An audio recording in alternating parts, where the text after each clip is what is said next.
Morning, everyone. Lamed Dalet Amud Aleph. At the top. So if you remember yesterday, we spoke about Reish Lakish, and we said that there are three things that can be learned from, or two things, and we'll see a third thing that can be learned from the pasuk Bechal Kodesh Lo Tiga, Yel HaMikdash Lo Tavo. You can't touch Kodesh, you can't come into the Mikdash. One thing is that if you eat Kodesh B'tuma, a Tamei Sha'achal Kodesh La'achar Zrika, gets kares and malchus. The main thing is kares. So a Tamei person who eats Kodesh after Zrika gets kares. If you touch Kodesh when you're Tamei, you don't get kares, you get malchus. And today we're going to talk about eating Kodesh when you're Tamei lifnei Zrika. And the difference is that lifnei Zrika, it's not mutter to anybody else to eat, only la'achar Zrika. So we're going to see whether if you eat it lifnei Zrika, you're chayiv kares, you're chayiv malchus, or you're chayiv neither.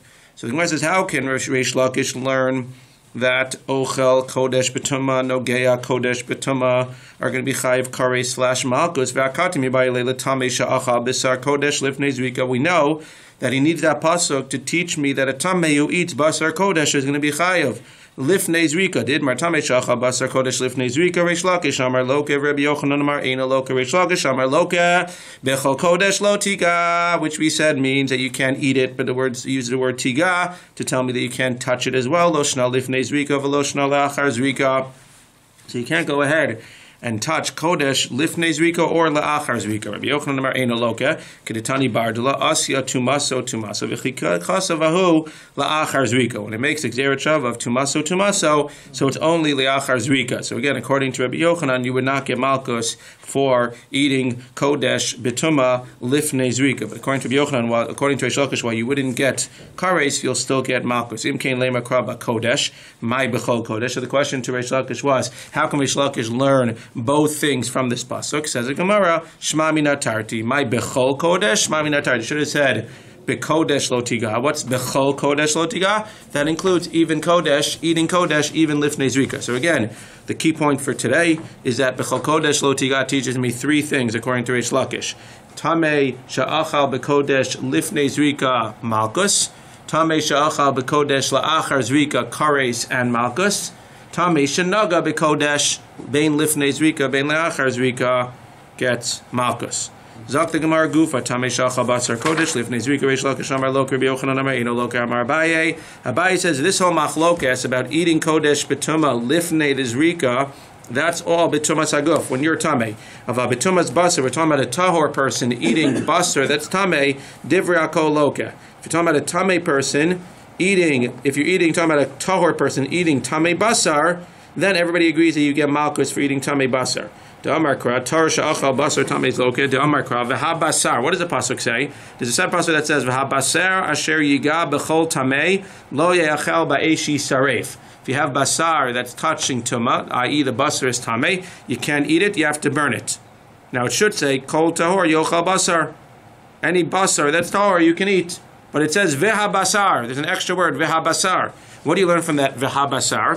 Says a Gemara, De'amarkra, V'ha-basar lirabos eit simu levona dela b'nei achila ninu v'afilu alchi rabinu kra.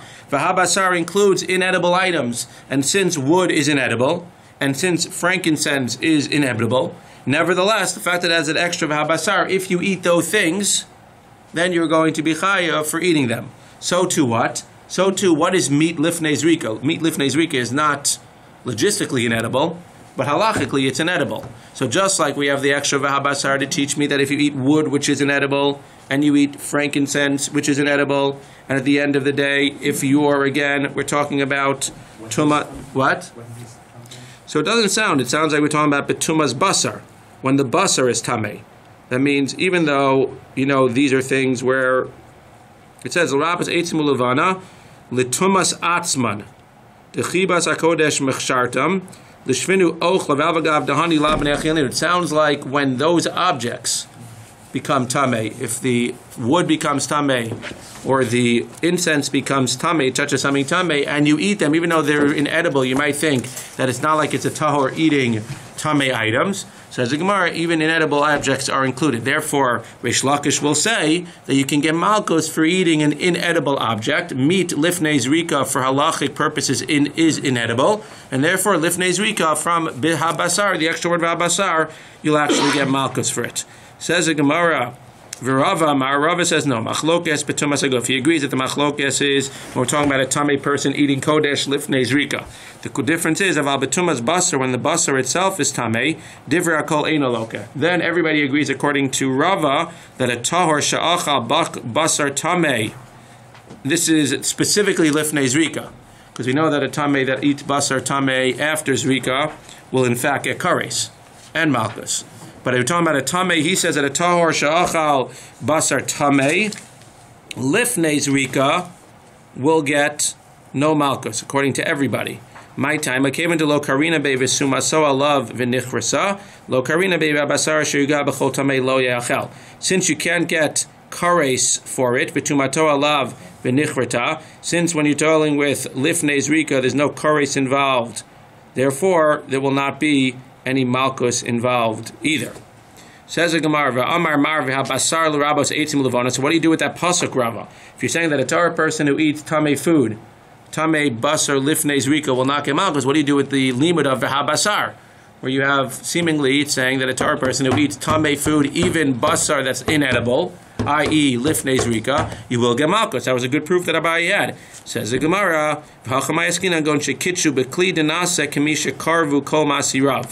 so you're saying no, you're going to be chayav only for things that were mekadosh in the klid. I mean, it's just like eitzim and levona, we're talking about these are cases that they became kadosh in a kli. So too, we're talking about basar that became kadosh in a kli, as opposed to regular basar lifnei zrika is not considered to be kadosh. Rashi shekachu bekli eitzim shachto sam b'machtos kli sharis me'alam mizbeachim gachalei ulevona shekitcha b'bazigin v'afilu kares betuma aguf nami ispehu. These things, since they were mekadosh in a kli, you're actually going to get kares for eating them.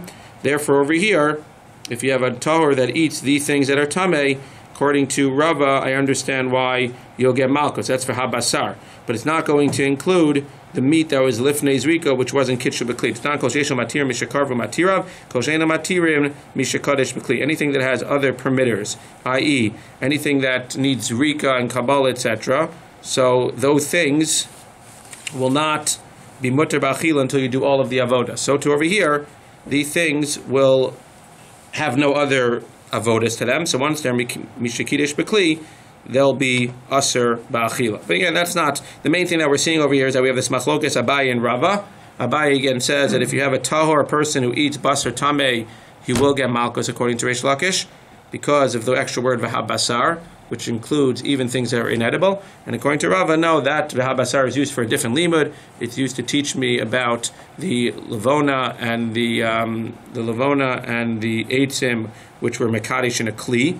That's the only thing that's outside to eat. But regular basar lifnei zrika, devrei akol, even Reish Lakish would say you will not be chayav malchus for eating it.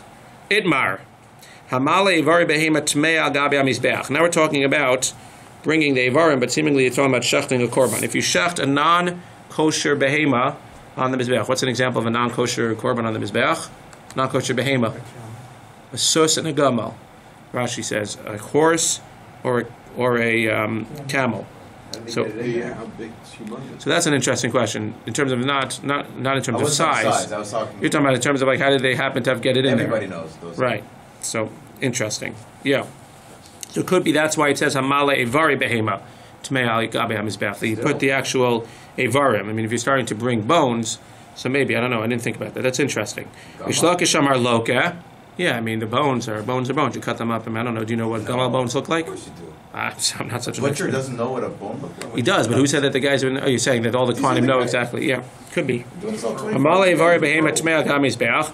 Reish Lakish amar loka. Reish Lakish says you get malchus. Rabbi Yochanan amar eino loka. That's interesting. That's probably why it says evari. You're right. How did he get it in there? So Reish Lakish says if you put the evarim of a behema tmei, you get malchus. Rabbi Yochanan says you don't get malchus. Reish Lakish amar loka, because what does the pasuk say? The pasuk says tahora in tmei alo. All the pasuk says over there is that a tahora in, that what do you have to do? You have to bring a thing min habakar min hatzon.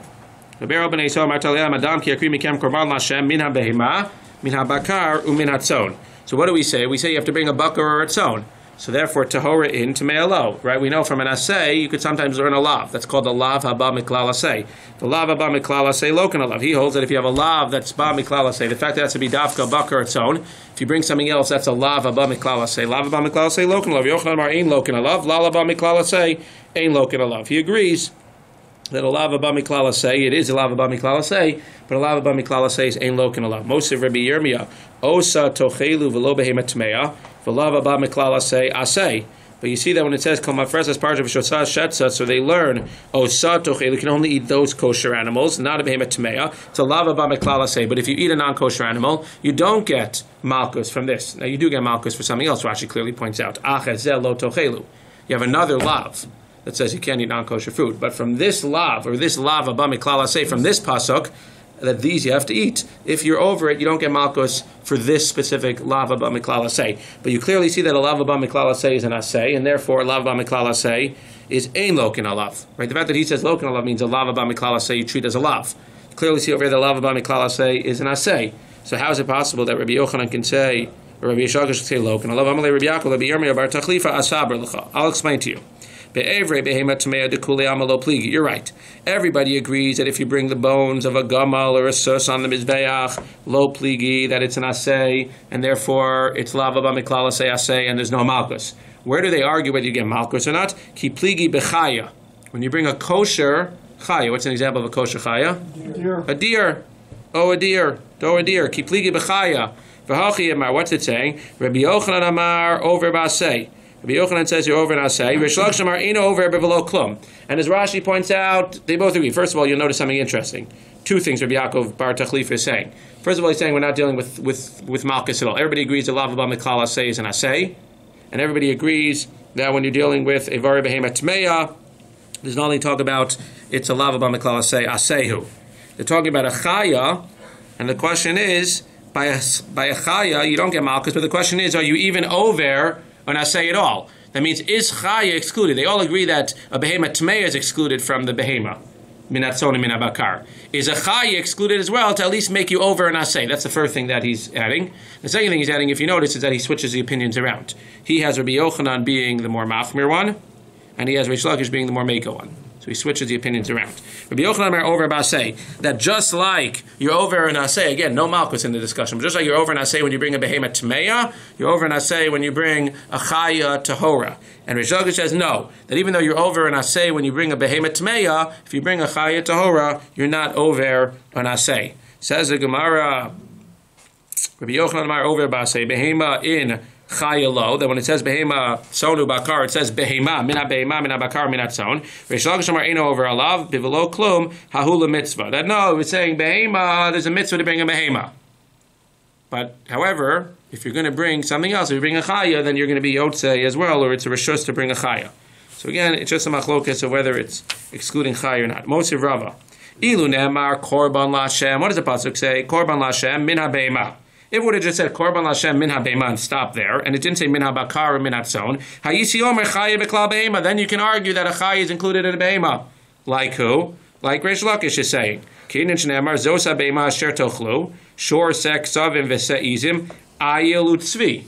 So you see that there are, sometimes it calls it Tzvi, sometimes a Be'ema. But Talmud Lomar Bakar U'Tzon. When it says bakar vitzon amarti l'chavalo chaya. The reason that it specifically says bakar vitzon is that when we're talking about behemoths, we're specifically speaking about kosher behemoths as opposed to a chaya. And therefore, at the end of the day, it would seem to be that a chaya would be excluded. And if you bring a chaya, you'll be over an asay, like Rabbi Yochanan says. Yachalo yavi vim hevi kosher. Says Gemara, no.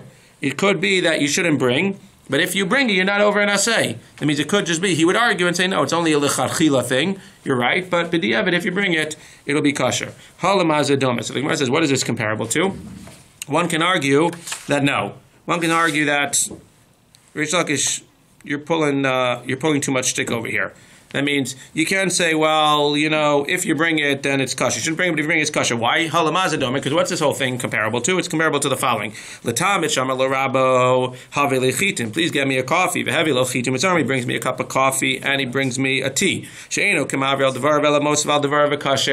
not taking away. As long as you brought me what I wanted. If you bring me something else, shkoyach, very nice. So if you bring me what I want, if you bring me a behema, and you bring me a chaya, maybe we would argue at the same time. Hey, Talmud lomar bakar v'tzon. Why is it telling me bakar v'tzon specifically? That's if it would have just said v'chol behema. What's bakar v'tzon? Bakar v'tzon amarti l'cha v'lo chaya. Please give me a coffee, and you bring me a tea.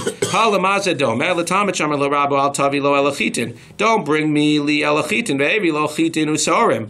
And then I bring you chitin usorim. And if I say bring me chitin, and then you bring me coffee and tea, fine. But if I say don't bring me tea, just bring me coffee, and you bring me coffee and tea, shkoyach, you made me my coffee, but I dafka didn't want tea. Says the Gemara, she'ino mosav al devarav ela kemavir al devarav. It's not that you're adding, I brought you what you wanted. No, I specifically said don't bring that. Therefore, apostle to yufta de Reish Lakish to yufta seems to be a problem with Reish Lakish, and therefore one would seem to suggest that if you bring a chaya, it would not be good, and you'd be over an asay. Why not it's simply a klal uprat? What's the klal uprat? Because we see elsewhere that a behema could be. And there's a prat. Therefore, what? It has to be from them. Okay, it could be. You're saying that's why. Well, that's what he says. That's in essence what he's saying. But I just wonder, he doesn't use the language klal uprat. Yeah. No, interesting. In other places, we have that. Says the Gemara, v'kulan shekiblu. So if you remember in the Mishnah way back when, 3 days ago, v'kulan shekiblu, the Mishnah says that if somebody who is a woman or a zar or somebody else that's puzzled to do the avoda is makabel the dam, so then you can still go ahead and have a kosher person be makabel the dam, because he doesn't ruin it. Means if he's kosher to do the avoda and he's makabel the dam, chutzes mano, chutzes, right? If he has in mind the wrong thing and you're kosher, then you ruin it. That's pigul. But if you're a puzzle person who goes ahead and then has the wrong intentions, you don't ruin it. And that's really the klal we've had the whole time. Is that if you're a puzzle person and you do the avoda, you don't ruin it, as opposed to a kosher person who does it in the wrong way, he will ruin it. So it says in Gemara, Shirayim, like by the Rebbes, by the Tish. So pasul ma'u sheyaseh shirayim. What happens if the pasul goes ahead and he actually does the zrika? So if he goes ahead and he takes the blood, then we said another Kohen can step in and do the blood. He could also do the Kabbalah, right? If he leaves some blood in the neck, so then the Kohen can do the Kabbalah. Let's say that the Pasul goes ahead and takes and does the actual Zrika. So if he does the Zrika, does he now ruin all the blood that's left in the neck? What's the nafkamina? Again, says the Gemara, Amarle, Ein Oses Shirayim, Elachutz Zmano v'chutz Mekoma Hol Miratze Lepigulo. Says that he doesn't make it Shirayim, he doesn't ruin it, and therefore, Lamaise, if a Pasul goes ahead and does the actual Zrika, he still doesn't ruin the avoda. Just like if he does a Kabbalah, you can still go ahead and do the Kabbalah. Even if he does the Zrika, since he's not kosher to do the Zrika either, you can go ahead and you can still collect the dam from the animal, assuming that you're kosher. Rav Zvid Masni Hachi, Ba'mi Reish Lakish, Me Rabbi Yochanan, he asked a different question. Kos Pasul Ma'u Sheyaseh Shirayim. Let's say you have the blood, that you have Kabbalah from the blood, and you have it in a cup, and you take that cup out of the Beis Hamikdash. That blood now becomes pasul. So now the question is, by making that blood pasul, did you ruin all of the blood for this korban, and now you can't do zrika in the korban at all? Or can you still go ahead and do zrika on blood that you'll now take out from the animal's neck? Amarle pasul gufe maisvirle. Well, it depends what you hold about whether a person who's pasul does it or not. I pasul mashri shiraim kos pasul nami mashri shiraim. I pasul lo mashri shiraim kos pasul nami lo mashri shiraim. Again, if it becomes shiraim leftovers, that means that it's shirayim would make it.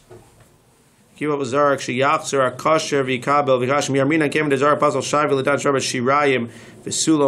shirayim is a bad thing.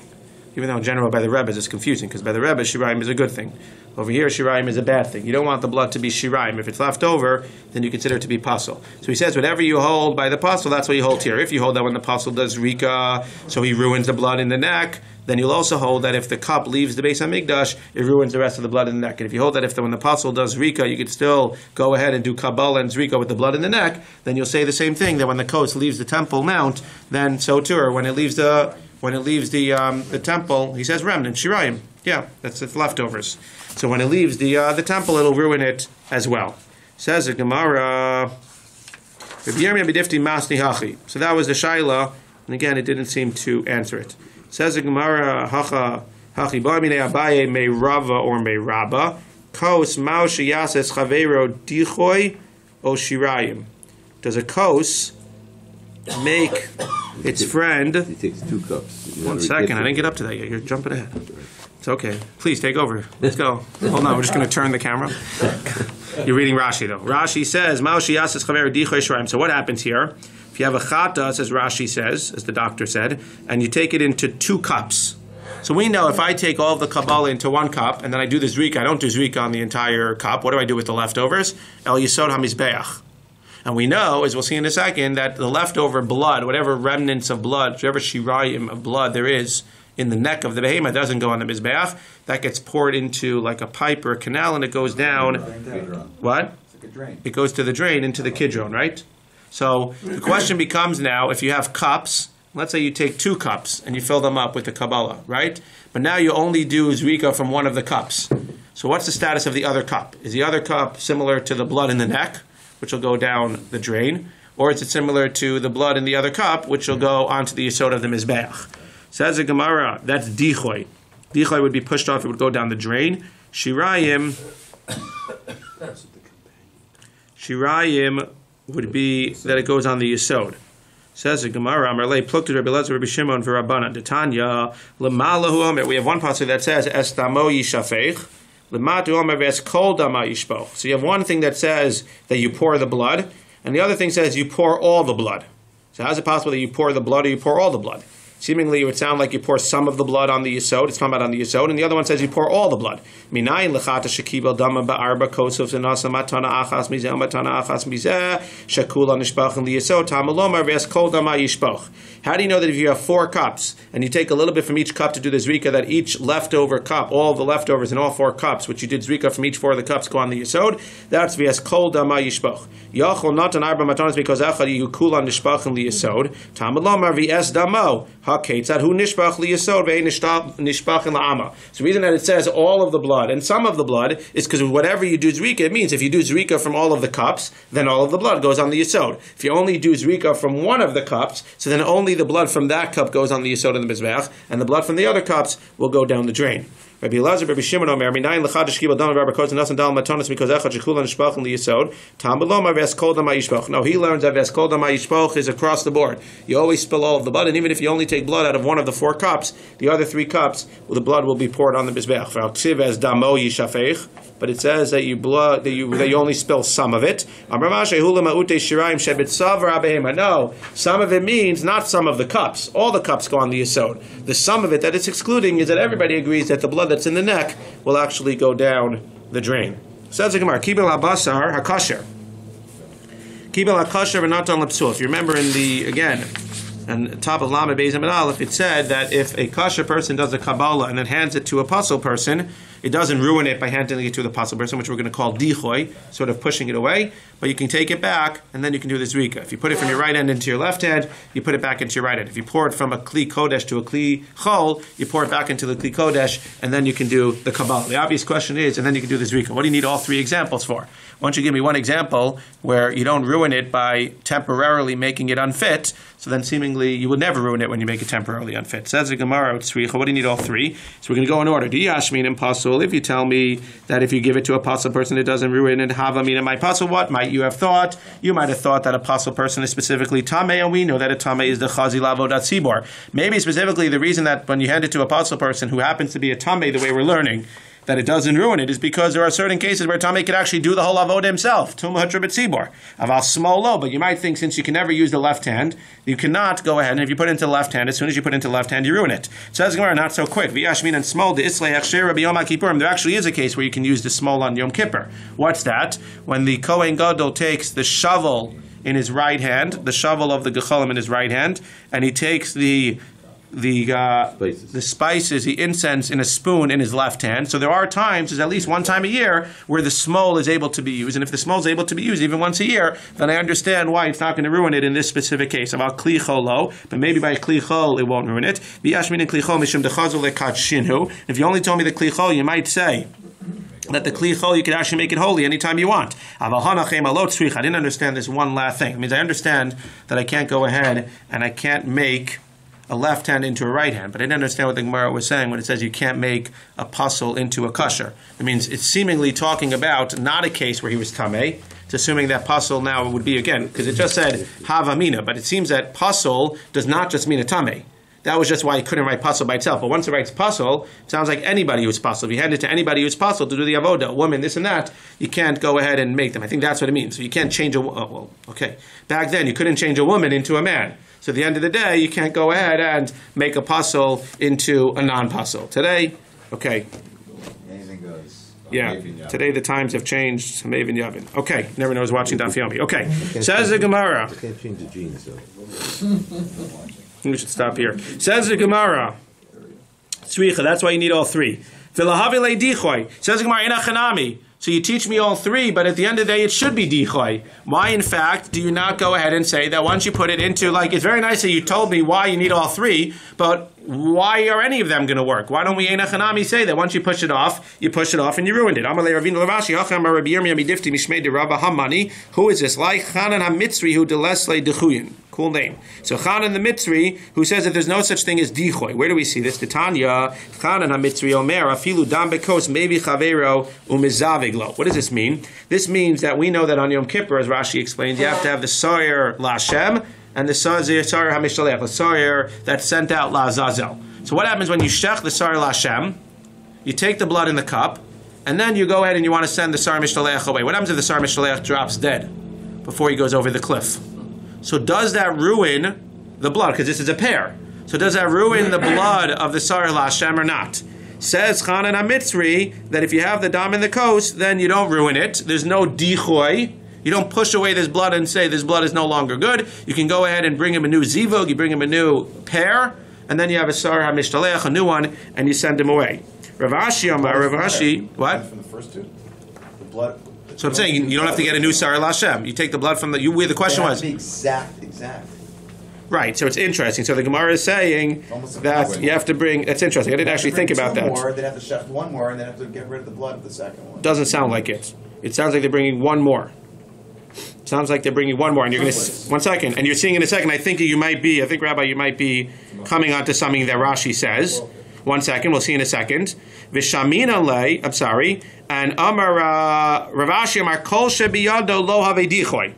And the reason is that anything that's in your hands is not a dichoy. What does that mean? Anything that's in your hands? L'takein lahachzir kihanach demas nisan. Aval hahu demishtalech ein biyado miyemar diyav leachrini. It means anything that's in your hands, there won't be any dichoy. So Rav Ashi argues. Rav Ashi says, no, anything in your hands, there's no dichoy. But if it's not in your hands, to be able to fix it, then there is dichoy. And Einachanami, he would agree, he would disagree and say no. And I think it could be because of what you're saying. Why is it not in your hands? Miyemar diyav leachrini. Who said you're going to have another one? So what do you mean? We just get another one. So Rabbi's saying, no, you need another one that looks exactly the same. So don't go ahead and say, oh, there's no dichoy, it's not in your hands. Who said you're going to get another one? Therefore, he would argue and say that if the Sarah Mishtaleach dies, you'd have to go ahead and bring two new. But our Mishnah, where it's in your hands, literally, you could switch it from your left hand into your right hand back, it's in your control. You can go ahead and take it back from the puzzle. You can go ahead and change it and put it back into the Kli Kodesh. So Einachanami, when it's in your hands, we will say no dichoy. But when it's not in your hands, like the Sarah Mishtaleach, we'll say that there's dichoy, and you will ruin the cup if the Sarah Mishtaleach dies. Amar Rav Shia Kavase de Rav Ashi Mistap. It makes a lot of sense. Why? Because where do we see that there is dichoy, that it pushes it off? Rabbi Yehuda. And Rabbi Yehuda specifically talking about the cases, we'll see, where it's biyado to make a difference. Ditnan, this is very interesting. Again, we always want to get the klolim. Ve'odam Rabbi Yehuda. Nishbach adam yamus ha-mishtaleach, meitz ha-mishtaleach yishbach adam. He has the other side. He says, first of all, if the Mishtaleach dies, you got to spill out this blood. And you should know that if the dam spills and you can no longer use it, which would be an interesting case. Nishbach Adam is talking about what? Not if it spills from the cup, because we know you can pick it up. Seemingly, if it spills on the floor and you can't use it, then lemaisa you'd have to get rid of the sar mishtaleach and get a new one as well. So where do you see though that? So we see that that's where Yehuda holds. But where do you really see that if it's biyado, then it's not going to be dichoy? That shows that if it's lo biyado, it is dichoy. But where do you see that he holds that if it's biyado, if you can control it, then it is not dichoy? That doesn't ruin it. Tanya, Rabbi Yehuda Omer, this is fascinating. Kos echad hayimemale midama taroves v'zorko zrika achas keneged hayesod. What happened? We know that on Erev Pesach, there was a lot of action going on in the Beis Hamikdash. Everybody was bringing their korban Pesach. We know that the Kohanim had to go ahead, and they would have like a whole assembly line. So what would happen? You would bring your korban, I would shecht it, I would do the Kabbalah. So we assume, as we'll see in a second, that the Kohanim always did their job. Your cup, for whatever reason, because of all the commotion, your cup may have spilled on the floor. Your cup with your blood may have spilled on the floor, and then ultimately there was no zrika done with your blood. So what did they do at the end of the day? At the end of all of the korbanos, they would take a cup and they would scoop up all of the blood, or some of the blood at least, from the floor. They would do a zrika on the mizbeach from that blood, so that they would be yotzei all the people whose cups actually spilled. Now again, the fact that they could do that is because, as we know, it's only pasul, as we'll see in a second, the blood is only pasul when it drips straight from the neck onto the floor. But we're assuming, as we'll see in a second, that the blood went into the cup, because the Kohanim do their job, spilled out of the cup. At the end of the day, they take a cup and they go ahead. You have to remember, if you think about it, it must have been a very bloody floor on Erev Pesach. There must have been blood everywhere. And it's interesting, that means that they were walking with bare foot all over the blood. It was up to their ankles or knees. Right, so the blood must have been up to their ankles or knees. I never thought about that. But they take some of the blood. Again, it's unclear, but it sounds like once all the blood, the way I'm understanding, they couldn't have taken all the blood, but it sounds like once all the blood mixes together, you take a little bit of the blood, you throw it onto the mizbeach, and it's mekayim for all the people who missed, whose thing wasn't put on. Shmamina kol shebiyad lo avidichoy shmamina. Where do you see from here that kol shebiyad lo avidichoy? Well, you could say that once it's on the floor, at the time that it's on the floor, it's pasul. We know you can fix it by putting it back into the cup. But at the time that it literally spills, again, if it goes straight from the animal onto the floor, gone. But if it goes into the cup and then on the floor, in the meantime, right now when it's on the floor, it's pasul. You can't just take your finger, put it in there, and do the zrika. When you go in and you put it back, so why didn't you say dichoy? Why didn't you say that once the sar mishtaleach dies, the same thing, now it ruins everything? Because kol shebiyado, since you can actually go and you can take it literally with your hand and put it back into the cup, therefore we see that there will be no dichoy, shma mina. Gufa Tanya Rabbi Yehuda Omer Kos Echad Hayimemale Midama Taroves Shem Yishpoch Echad Me'am Nimsa Shehu Machshiro. Amru Lo Rabbi Yehuda V'Alolo Niskabel B'Kli. I understand you're picking up the dam from the floor that went straight from the animal's neck. Mina Yada. How do you know that? El Shema Lo Niskabel B'Kli. How do you know? How do you know that the blood wasn't straight from the cup? So the Rabbanan say maybe it was the skaba b'kli. That means how can you go ahead and pick up blood from the floor? Maybe some blood from the neck mixed in and ruined all the blood. Because again, we're seemingly not saying that they took all this blood and put it on the mizbeach, but we're assuming once there was a whole form of blood, a whole pool of blood, if they took a little bit, it includes all the blood. So you should say the opposite as well. If a little bit of blood straight from the neck falls in, seemingly there's no bittul, whatever it is, min bimino, fine. So you say lamaisa, you take a little bit of blood. If a little bit of blood from the neck falls in, then it should ruin the whole thing. Amar lahan, so Rabbi Yehuda says no. Afani lo amarti ala sheniskabel b'kli. No, I was talking about when, again, all the blood that's on the floor is niskabel b'kli. V'hu gufei min al-yad. How can you be certain that all the blood was on the kli? Kohanim's reason, va'avadin hay u'mishtavchin. He says we can assume that even though they were working very quickly, the Kohanim do their job, and they do their job right, and therefore any blood, which is, again, fascinating. If you're talking about that they had up to their ankles, I don't know exactly, but you're talking about any blood that was on the floor of the temple during Erev Pesach, we can assume that any blood that was on the floor did not come from the neck of the animal. All the blood came directly from the cup that spilled, and therefore, at the end of the day, they would scoop it up and do the zrika to be yotzei all the people whose cup had spilled.